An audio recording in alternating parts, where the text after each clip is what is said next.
This is a model of an ancient Egyptian ship that my father, J. Richard Steffy, built beginning in the 1950s. It took him about 12 years to complete. He spent more than 400 hours on it, and it has about 2,000 pieces. The model had been lost for about 40 years until it was discovered recently in the storeroom of the Independence Seaport Museum in Philadelphia.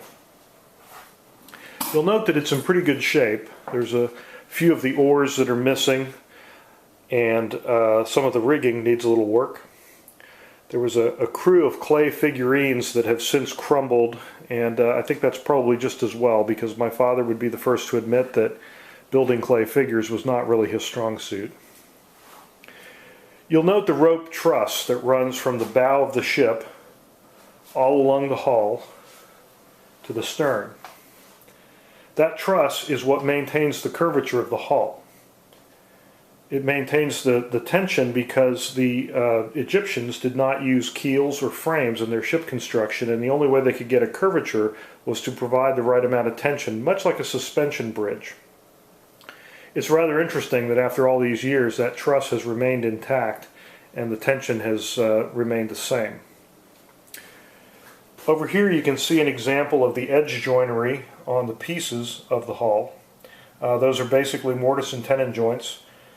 Each hull plank is about 1.5 inches long, which represents the very short timbers that Egyptian shipbuilders used because they don't have very tall trees in Egypt.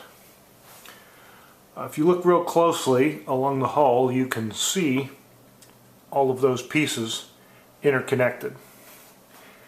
This is what's called a built-up ship model, which means it was built piece by piece, like a real ship, instead of carved from a single piece.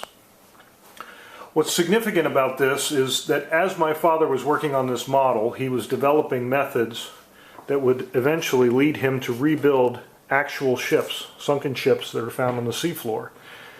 He pioneered the study of ancient ships from their original fragments, and some of the methods that he would later perfect and teach to other students at Texas A&M University, he began to test out with this model.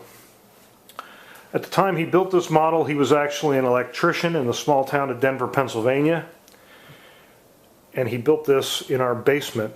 He would stay up late at night after my brother and I had gone to bed, and he would work on this in his spare time. We found this model, as I said, at the Independence Seaport Museum in Philadelphia, and it will be on display in the headquarters of the Institute of Nautical Archaeology at Texas A&M as soon as some building renovation is complete later this year.